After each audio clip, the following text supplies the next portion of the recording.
Broadcast Center in Los Angeles.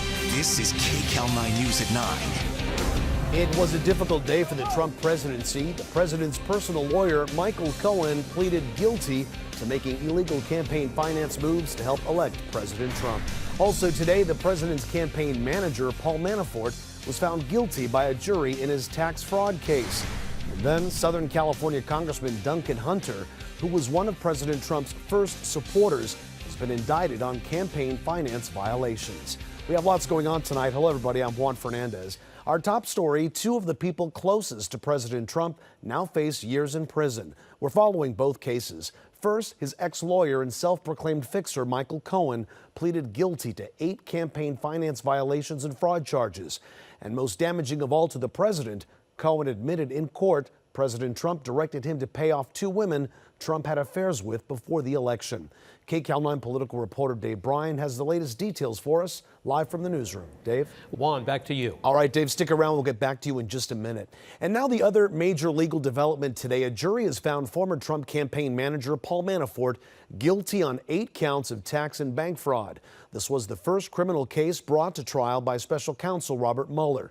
Manafort could be imprisoned for the rest of his life. Here's correspondent Paula Reed. Paula Reed, CBS News, Alexandria, Virginia. All right, let's get some legal analysis on both major cases impacting the Trump presidency. Political reporter Dave Bryan is still with us, and we're also joined by Loyola Law School professor Lori Levinson. She served as a federal prosecutor in Los Angeles. Lori, welcome. Let's go ahead and get started with Michael Cohen tonight and what he pleaded guilty to. We're going to put it up on the screen there for you. It was 8 counts in all. We're talking tax fraud, false statements, and campaign finance violations.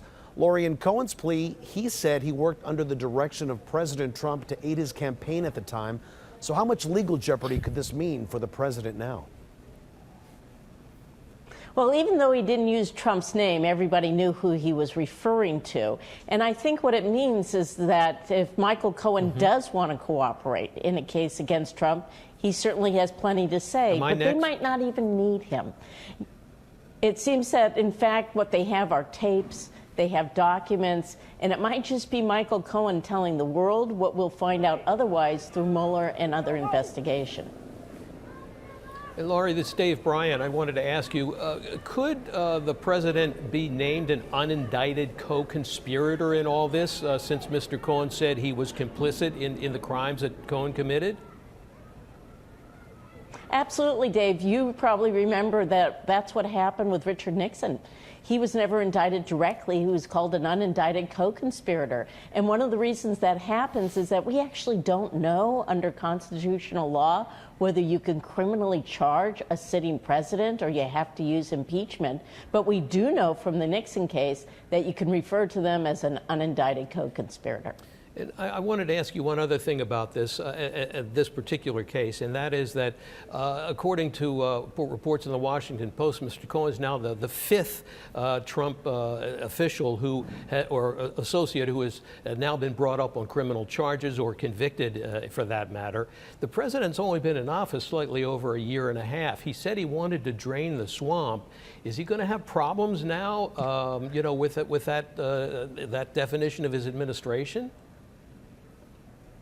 You would think so. I mean, it's pretty stunning for him to say, gee, all these people who are closely affiliated with me, who are working on my campaign, you know, they're good people, but they do illegal things. I don't know anything about it, or if I do, I didn't really want it to happen.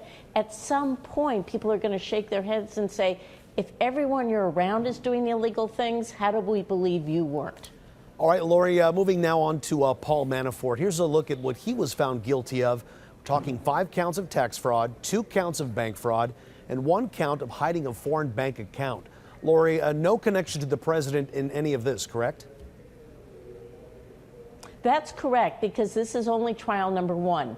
Let's not forget that Manafort faces another trial, and it's that trial that may focus more on the Russian affairs, which people think could lead, and we don't know yet, to troubles for President Trump. So the case wasn't directly related to Robert Mueller's Russia investigation. So why is this conviction important anyway?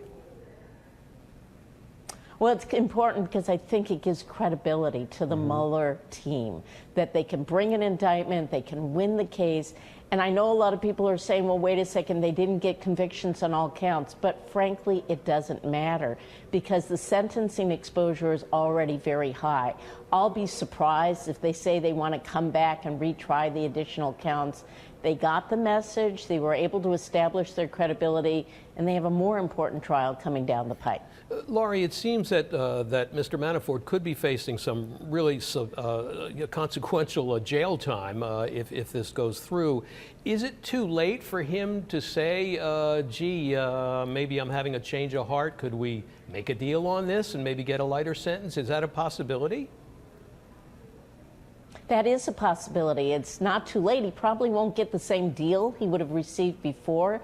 But the way that the federal sentencing system is set up, that even after somebody is convicted and sentenced, they decide to cooperate, there's a way for the government to go back in and ask for leniency. So Manafort has to decide, is he betting on the president to pardon him, or does he think he can get a better deal by helping out Mueller? Yeah, safe to say a lot more to come. All right, thank you so much, Laurie, for joining us tonight and for your insight. And thanks again, Dave, Brian, as well.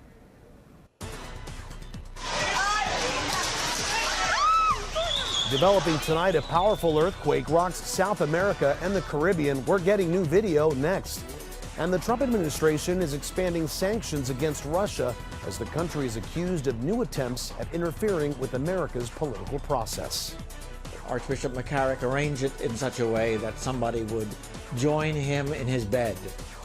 And the Vatican is accused of ignoring warnings it got from a priest who alleged sexual misconduct by a man who later became a cardinal. We'll hear more from that priest.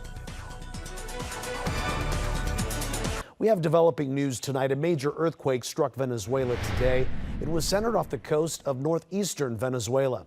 The quake was a magnitude 7.3. It was powerful enough to rattle several Caribbean nations.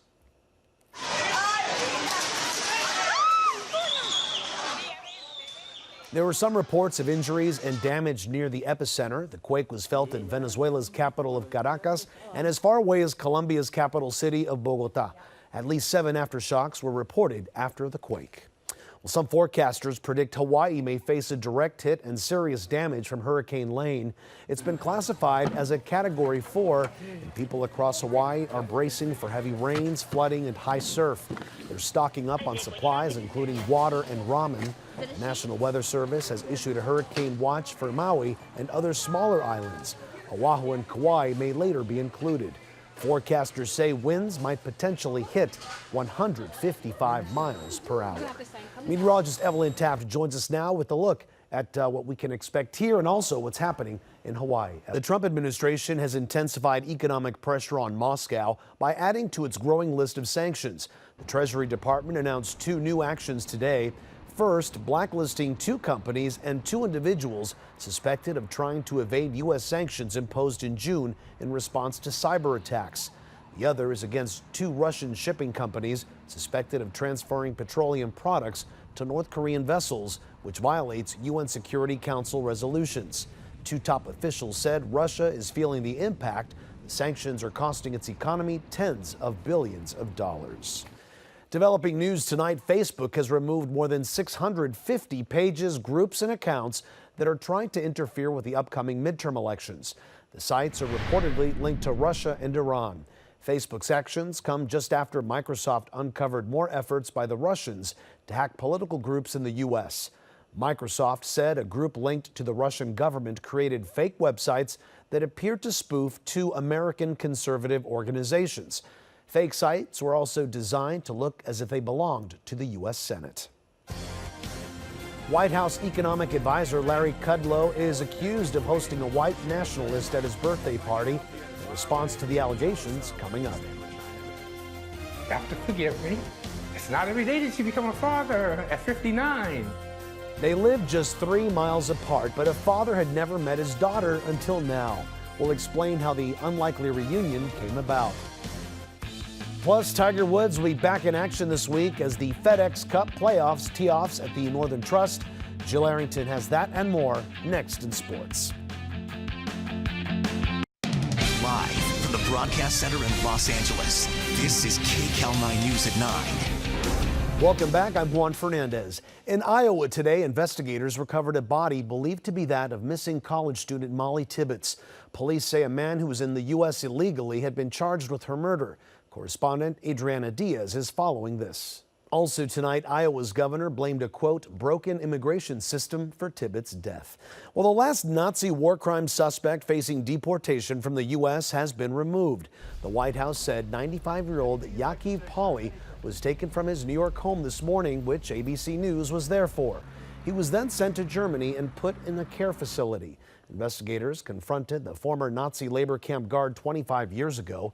He admitted then to lying to get into the U.S. A judge stripped Pauli's citizenship in 2003 and ordered his deportation a year later.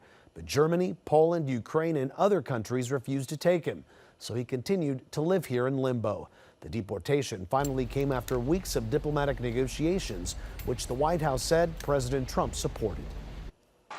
They've been trying to get him out for decades. President Obama tried. They all tried. We got him out. Gone. He's gone. In court filings, Pauli has denied wrongdoing. He claims that he and other young men were coerced into working for the Nazis.